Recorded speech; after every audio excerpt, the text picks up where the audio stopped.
மாண்புமிகு தமிழ்நாடு முதல்வர் அவர்களின் பார்வைக்கு மக்கள் சேவை என்ற தலைப்பில் எங்களுடைய தினவேல் பத்திரிகையின் சார்பாக தென்காசி மாவட்டத்துடைய செய்தியாளர் டாக்டர் ச கணபதி சுப்பிரமணியன் மாண்புமிகு தமிழ்நாடு முதல்வர் ஜோசப் விஜய் அவர்களுக்கு மக்களின் சார்பில் வைக்கின்ற கோரிக்கை என்னவென்று சொன்னால்,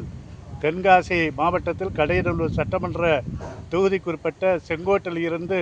பண்பொழி திருமலை குமாரசாமி கோவிலுக்கு போகின்ற அந்த நெடுஞ்சாலைகள் அனைத்தும் படும் மோசமாக இருக்கிறது. ஆகவே மாண்புமிகு முதல்வர் அவர்கள் தங்களுடைய துறை சார்ந்த நெடுஞ்சாலைத்துறை அமைச்சர் பெருமக்களை நேரடியாக களத்துக்கு சென்று ஆய்வு செய்து அதற்கான கோப்புகளை தயார் செய்து மிக விரைவாக இந்த நெடுஞ்சாலையை மக்கள் பயன்பாட்டு கொண்டு வந்திட அனைத்து பக்தகோடி மகாஜனங்களின் சார்பாக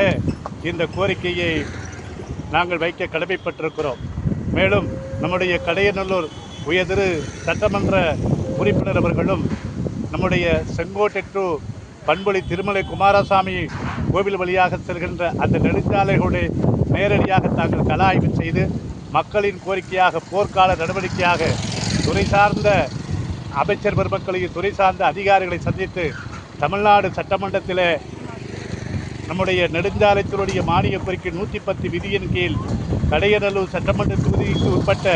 தேசிய நெடுஞ்சாலைகள், கிராம சாலைகள், முக்கிய ஆலயத்தில் செல்கின்ற வழித்தட உள்ள சாலைகளை மிக விரைவாக அதற்கான நிதி அரசாணையை பெற்று நீங்கள் மக்கள் பயன்பாட்டுக்கு கொண்டு வந்திட கடையநல்லூர் தொகுதி மக்கள் சார்பாகவும்